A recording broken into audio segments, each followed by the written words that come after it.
Of moles कैसे निकलते हैं? Number of moles is equal to given mass upon, तो गिवन मास कितना है 2.08 डिवाइड बाय बीएस, ये तो दिया है कि वहां पे बीए का कितना है 137 और 35.5 कितना आता है वो आता है 208, ये कितना हो गया 0.01 बराबर है, यह है नंबर ऑफ मोल्स। तो नंबर ऑफ एटम्स निकलेंगे कि नहीं, जरूरत तो 1 में क्या आता है number of atoms is equal to, क्या फर्क पड़ेगा 12 into 10 to the power 21 आएगा सिर्फ, 12 into 10 to the power 21, ठीक है। बताइए तुमको ये फटाफट आना चाहिए, अभी इसमें बहुत सारा टाइम नहीं डालेंगे क्योंकि स्टैक्योमेट्री हमको देखना है, तो जो पिकअप करेगा अच्छी बात है, जो पिकअप नहीं करेगा आप लोग पीछे, ठीक है। मैंने हर बार बोला है कि घर पे जाके करके देखो, तुम लोग घर पे जाके करेंगे नहीं और आपको आना है, नहीं आएगा, वैसे बिल्कुल नहीं आएगा, ठीक है ना। जब तक खुद से कोई चीज नहीं करोगे तब तक नहीं आएगा। चलो वो आएगा,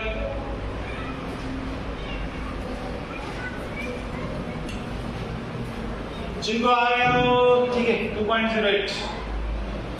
उधर का मेथड आप देख के बैठो तो बहुत सिस्टमैटिक है, तो उधर का दिमाग नहीं लगता, मेरा दिमाग कहाँ लगता है, मुझे फॉर्मूला से शुरू करना है, दैट्स इट।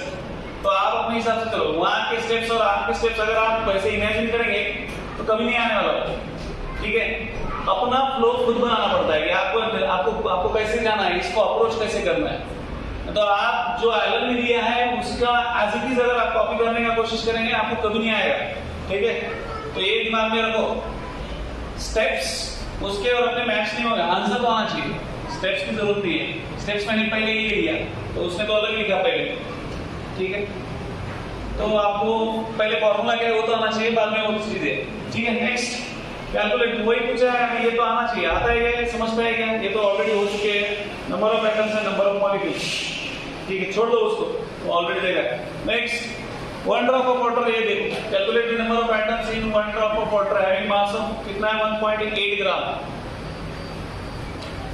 तो नंबर ऑफ एटम्स का फॉर्मूला क्या है, वही यही है, एटॉमिसिटी कितना है, कितने वाटर में एटम 2 या 3, H2O मतलब 2 हाइड्रोजन के और 1 ऑक्सीजन का, कितना हुआ 3 into नंबर ऑफ मोल्स, ये पता है, नंबर ऑफ मोल्स निकालो, नंबर ऑफ मोल्स कितने आते हैं 1.8 gram, even mass upon molecular mass कितना आता है 0.1,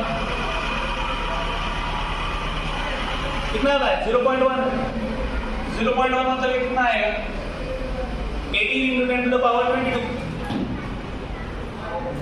कितना आता है 18 into 10 to the power 22 आता है, क्योंकि नंबर ऑफ एटम्स H2O में कितने हैं 3 और ये 6 और ये 0.1, ठीक है।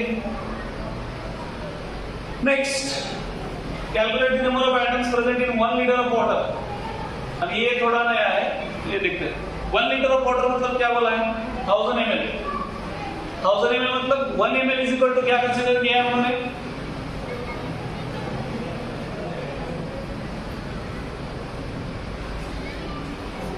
देखो 1 ml इज इक्वल टू क्या है 1 gram, 1 ml is equal to how much 1 gram. तो आपको क्या दिया है,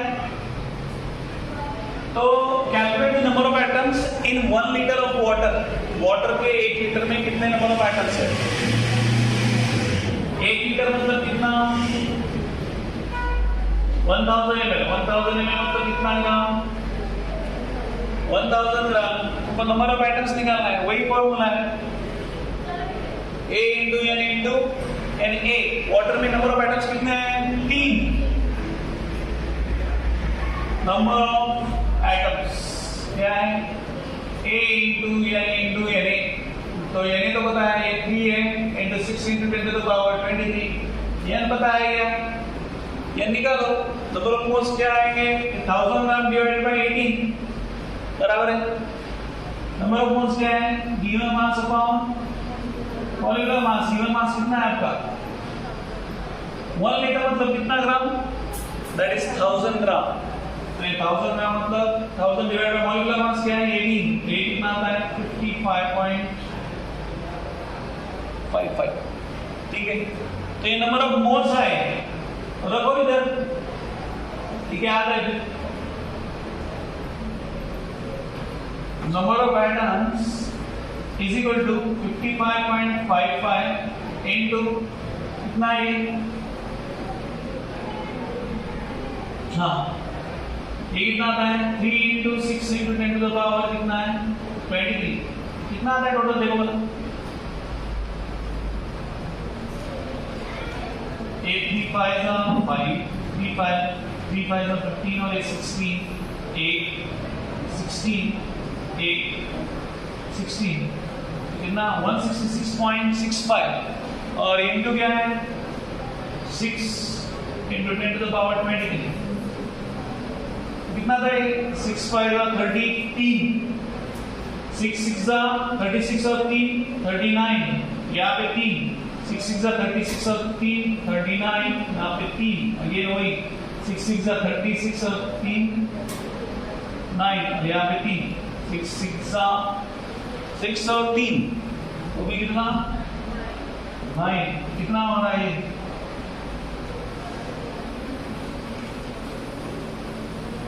999.99 sir 90 into 10 to the power 23, okay, आप लोगों ने सिर्फ ये दोनों का कैलकुलेशन किया है, इन टर्म्स ऑफ एन लिखा है, ठीक है, तो आप ये दोनों का कैलकुलेशन करेंगे तो कितना आएगा 166.5 आया ना, ठीक है, तो समझ रहे हो गए, समझ रहे हो कि नहीं, क्या समझ रहे हो आपको पता भी, ठीक है, चलो जिनको समझ रहा है अच्छी बात है, जिनको नहीं समझ रहा है चलो 25 एट एनटीपी द डेंसिटी कितना दिया है, वेपर डेंसिटी क्या दिया है देखो, डेंसिटी का रेशियो भी रहता है और मॉलिक्यूलर मास डिवाइडेड बाय 2 वो भी रहता है, तो density of gas divided by density of hydrogen, ठीक है, वो एक याद रखना, vapour density is equal to क्या है, ये नया है, क्वेश्चन नंबर क्या है 25, वेपर डेंसिटी क्या है आपको पता है मॉलिक्यूलर मास डिवाइडेड बाय 2, ये एक है, और दूसरा क्या है वेपर डेंसिटी तो रेशियो ऑफ डेंसिटी ऑफ क्या है density of gas divided by density of H2 divided by density of क्या है H, तो दिया है तो अच्छा है, तो याद रखो डेंसिटी ऑफ H2 क्या है 89 into 10 to the power minus कितना 6, ठीक है, तो डेंसिटी ऑफ गैस आपको जो दिया है वो लिखना है, ठीक है, ये याद रखो, तो जो भी वन रहेगा डेंसिटी उससे लेके कैलकुलेशन करो, तो यहाँ पे कितना दिया डेंसिटी आपको, डेंसिटी ऑफ गैस दिया है 445 0.00445 दिया है, find out it's vapour density, तो वेपर डेंसिटी कितना आता है मॉलिक्यूलर मास, तो वेपर डेंसिटी आएगा तो मॉलिक्यूलर मास आएगा क्या आएगा, ठीक है, तो ये याद रखना density of gas divided by density of H2, density of H2 कितना है 89 into 10 to the power -6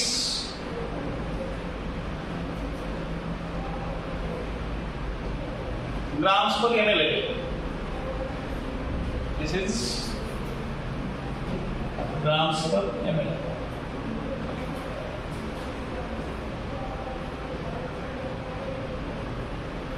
next 26 देखो, weight of 1 liter of gas कितना है 2, then find out its vapor density,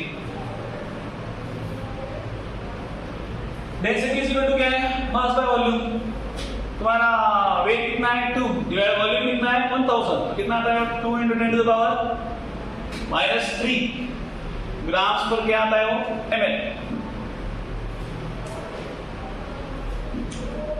vapour density again वही है, ठीक है। तो यहां तक समझा क्या? 21 to 26, यस। कितने लोगों को समझा कुछ? तो ये तो चुपी हाथ मत उठाओ, मैं पूछूंगा तो आना चाहिए। डी फॉर दीपाली समझा तेरे को? मैंने शादी किसको करना है उसके लिए हाथ उठाने को नहीं बोला, मैंने बोला किसको आता है, ठीक है। चलो नेक्स्ट, परसेंटेज कंपोजिशन। देखो मैं थोड़ा सा फास्ट जाऊंगा क्योंकि अभी जो आने वाले वो तो आएंगे, तो आप इतना स्लो जाके भी, कल हमारे कितनी प्रॉब्लम हुए, हर एक प्रॉब्लम सॉल्व करके सिर्फ 6 प्रॉब्लम मैंने सॉल्व किए यहाँ पे, और हर एक प्रॉब्लम समझाया, यस और नो। और तब जाके अगर आपको और सीधे इतना स्लो नहीं होगा, थोड़ा सा तो हमको फास्ट जाना पड़ेगा। हाँ क्या हुआ वजह बता जी?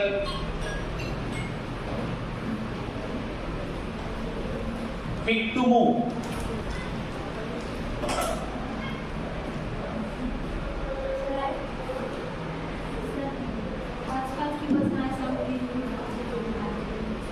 अर्जंट पुन्हा पाठायचं पहिलं कोणी पण चालतंय, कारण की या क्लासमध्ये मी कंपल्सरी आहे. ठीक आहे चालतंय। ते 5 मिनिटं तिथे तरी या सरांकडे जाणार, हे 5 मिनिटं इथे येणार. तुम्हाला शिकवायचं आहे ना, काय काम नाही करायचं. नाही आता गाणं समोर म्हणून होतं हा, का? ते सर. ठीक आहे, मी काय म्हणतोय, तर त्याच्यामध्ये ऍडमिशन असतील नसतील, कन्फर्मेशन Admission नाही आहेत का? हाँ, अब मुझे नहीं पता आप में से कितने लोगों को अभी तक कंफर्मेशन नहीं है? तू एकलीच आहे ना रे, तुला आता कन्फर्मेशन म्हणजे अजून कुठं काय दिलेलं, मतलब तुम्हाला डीसी इधर है नहीं है ना? 3 असेल ना मुली सर, कोणता? 4 आहेत. हाँ अरे थोडंसं ऍड्रेस तो दुकान वाजवलं नवीन मिळेल ना तुझं रे? 3 और 3 6 आप लोग, बाकी सबके एडमिशन कंफर्म है? Yes sir. तुम लोग भी इधर ही क्लास करने वाले हैं ना? नहीं, आप लोग ये कर रहे हैं सर. तो फिर ना वही, और तुम लोग में सर कितने लोग एडमिशन कंफर्म है? हाँ तो बोलो, तुला समझते मराठी? हाँ हाँ निवृत्त 3च तर आहेत. आता ठीक आहे ना, चलेगा पाठवू मग याला. आणि यांना सगळ्यांना पाठवून घरी असायला करायचं तुम्हाला क्लास असेल. आणि आता लगेच पाठवू, हो. थोडा वेळ आहे. नाही मग 5 पाठवायला तुम्हाला शिकवायचं. ठीक आहे ठीक आहे. तो निवृत्ती लीडर म्हणजे